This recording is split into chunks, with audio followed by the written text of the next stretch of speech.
Dalam berinvestasi saham, saya sangat mempertimbangkan yang namanya opportunity cost. Nah, opportunity cost-nya membantu saya untuk memilih mana investasi yang opportunity yang terbaik pada saat kesempatan itu muncul. Nah, opportunity cost juga ada dalam benak saya ketika saya menjual ABMM dan menggantinya dengan saham lain. Tapi saya akui awalnya saya agak tergesa-gesa dan terburu-buru dalam mengambil keputusan. Saya belum mengambil data yang cukup, saya belum merasa cukup paham, tapi saya langsung beli gitu. Saya pikir ini karena saya terlalu terbawa suasana dan terlalu excited dengan peluang yang ada. Jadi akhirnya saya melakukan pembelian tanpa perhitungan yang matang. Nah, jadi gini kronologinya.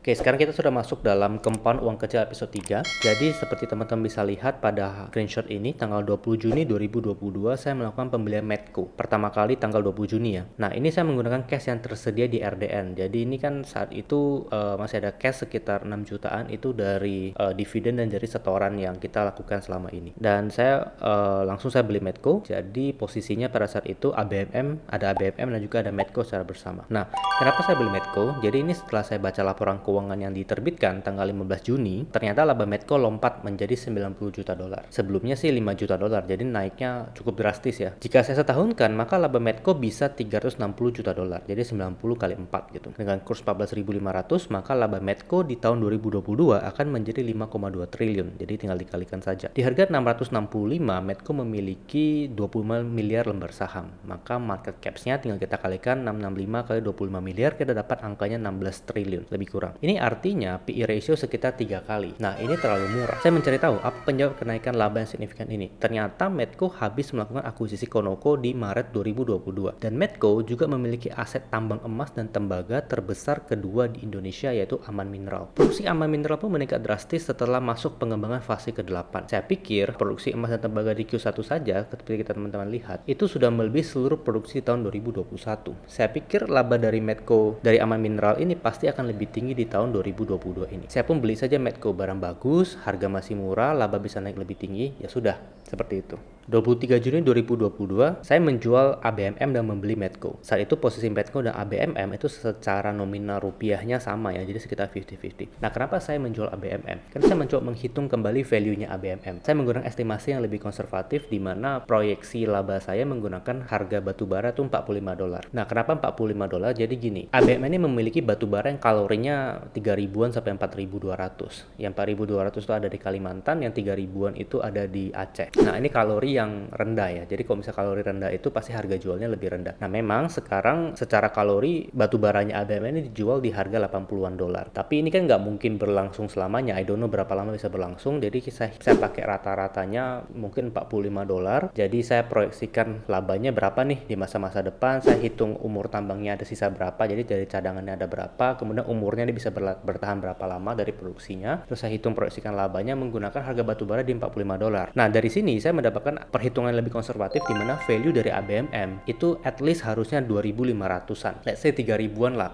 kalau misalnya kita apresiasi kenaikan batu bara akhir-akhir ini. Jadi sekitar 3.000-an. Jadi dari harga 2.300 yang tempat saya jual, ini margin of safety-nya diskonnya sudah nggak terlalu besar. Nah, jadi dari sini kita bisa tahu bahwa diskon sudah tidak terlalu jauh, sedangkan Medco labanya itu baru lompat di Q1 2022. Jadi baru lompat nih di bulan Maret kemarin. Nah, konsolidasinya Conoco pun baru 1 bulan. Harusnya hampir pasti bahwa labanya Medco tahun ini harusnya akan jauh lebih besar. Harusnya akan naik di atas 5 triliun yang kita hitung. Nah, karena baru konsolidasi 1 bulan saja Conoco tuh masuk di bulan Maret, itu laba sudah lompat drastis. Bagaimana 9 bulan berikutnya, kan gitu.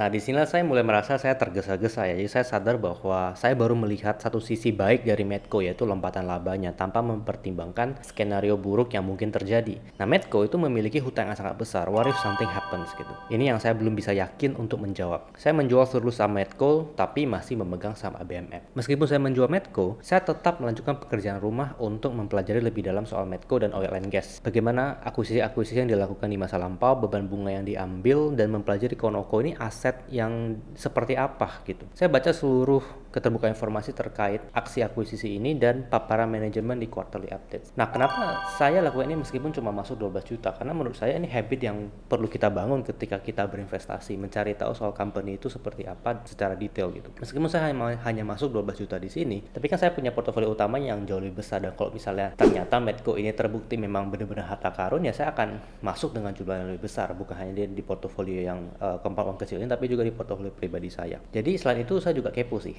Nah, tanggal 5 Juli saya memutuskan untuk kembali membeli Medco. Kali ini saya lebih yakin. Conoco yang diakuisisi oleh Medco ternyata merupakan aset yang berkualitas. Dia memiliki blok koridor di Sumatera Selatan yang berdekatan dengan operasi Medco. Selain itu, terdapat juga pipa gas Trans-Asia yang dimiliki 30% yang menyalurkan gas ke Singapura. Dengan ini, Medco akan menjadi pemasok gas utama ke Singapura. Karena akuisisi Conoco, produksi Medco menjadi 78% gas. Di tahun 2019, Conoco menghasilkan laba 314 juta dolar dengan aset 946 juta dolar. Ekuitasnya 635 juta dolar. ROE-nya tinggi sekali, sekitar 50% ya. Berarti 314 juta dibagi 635 itu sekitar 50%. Bahkan di tahun 2020 pun laba yang dihasilkan masih 231 juta dolar di tengah kondisi harga gas lagi rendah dengan 473 juta dolar itu ekuitas. Jadi ROE itu sekitar 50%. Anda bayangkan di tengah kondisi buruk ROE bisa 50%. Lalu di 6 bulan 2021 dengan harga gas itu 2-3 dolar, Conoco tuh mampu menghasilkan laba 443 juta dolar. Kalau kita setahun kan berarti kalikan 286 juta dolar. Ekuitasnya 426 juta dolar. Nah, ini kalau misalnya kita bagi, ROE berarti 67%. Di tahun 2019-2020 tuh harga gas rendah, sekitar 2-3 dolar per MMBTU. Di tengah harga gas rendah, kinerja Conoco saja sudah sangat luar biasa. Dengan nilai akuisisi 1,3 miliar dolar, ya, dan laba Conoco sekitar 280 juta dolar per tahun, berarti kita bisa dapat return on investment-nya Medco itu sekitar 21,5%. Tapi ingat, ketika akuisisi dirampungkan, harga gas itu masih 5 dolar, ya. Teman-teman bisa lihat di sini, sekarang harga gas sudah menjadi 7-8 dolar. Terakhir saya cek 9 dolar. Jadi kemungkinannya sangat besar Medco akan meraih laba lebih besar yang lebih tinggi ya setelah akuisisi Conoco. Selain itu, akuisisi Medco itu menggunakan hutang bank sekitar 450 juta dolar. Dan kalau misalnya teman-teman cek laporan keuangannya, hutang bank ini cost of fund-nya, biaya bunganya cuma sekitar 5,5% per tahun. Jadi kalau misalnya kita compare ya, return on investment Medco dari akuisisi Conoco itu sekitar 21%, tapi cost-nya, biaya bunganya itu cuma 5,5%. Untung besar bukan?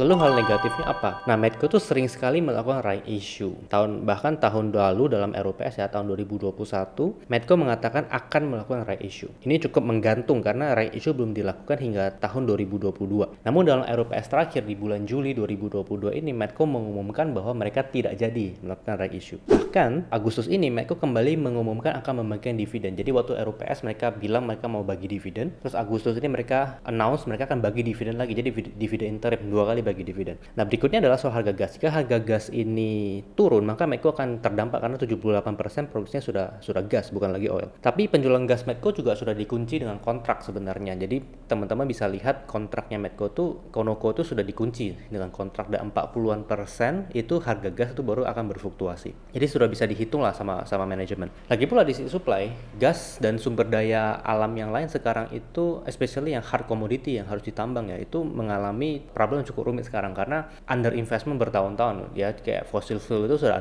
under investment bertahun-tahun sehingga kapasitas tidak naik dan terjadi supply shortage. Apalagi di tengah kondisi perang ya, supply itu makin tertekan lagi. Perang Rusia dan Ukraina itu supply makin tertekan lagi. Dan kalau bisa perangnya usai pun, apakah semua masalahnya akan langsung tiba-tiba beres? Saya pikir enggak akan langsung tiba-tiba berubah. Jadi dari analisis ini saya pikir harga gas ya, harga energi itu kemungkinan masih akan tetap tinggi.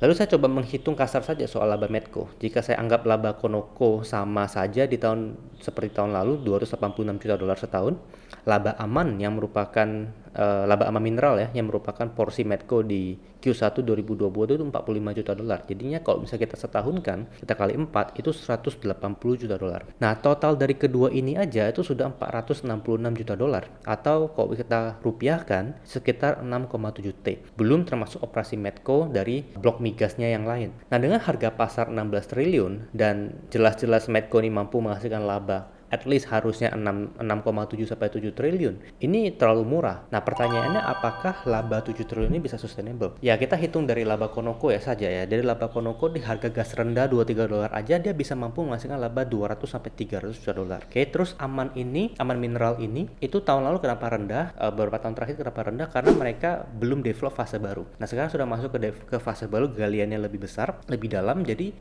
yang dihasilkan produksinya juga sudah meningkat. Itu mereka sudah katakan beberapa tahun yang lalu, mereka mengatakan bahwa peak production dari tembaga dan juga emasnya itu di tahun 2022, 3 dan 4. Jadi ada sekitar 3 tahun lagi. Saya pikir di harga 30 triliun sampai 40 triliun pun menurut saya pribadi, kalau misalnya dia bisa ngasihin laba 7 triliun setahun, ya cuma dari 2 operasional, dari Conoco dan dari Aman Mineral, di harga 30-40 triliun itu masih worth it banget, masih cukup murah gitu. Jadi masih ada, kalau misalnya harga sekarang 16 triliun, kita lihat value-nya 30-40 triliun, berarti kan ada margin of safety diskon 50% lebih gitu kan. Jadi menurut saya pribadi ya lebih worth it Medco dibandingkan dengan ABMM. Nah, lalu teman-teman bisa lihat di screenshot ini ternyata ada juga saham ULTJ atau Ultra Jaya. Nah, kenapa kok ada saham Ultra Jaya? Kita akan lanjutkan di episode yang berikutnya.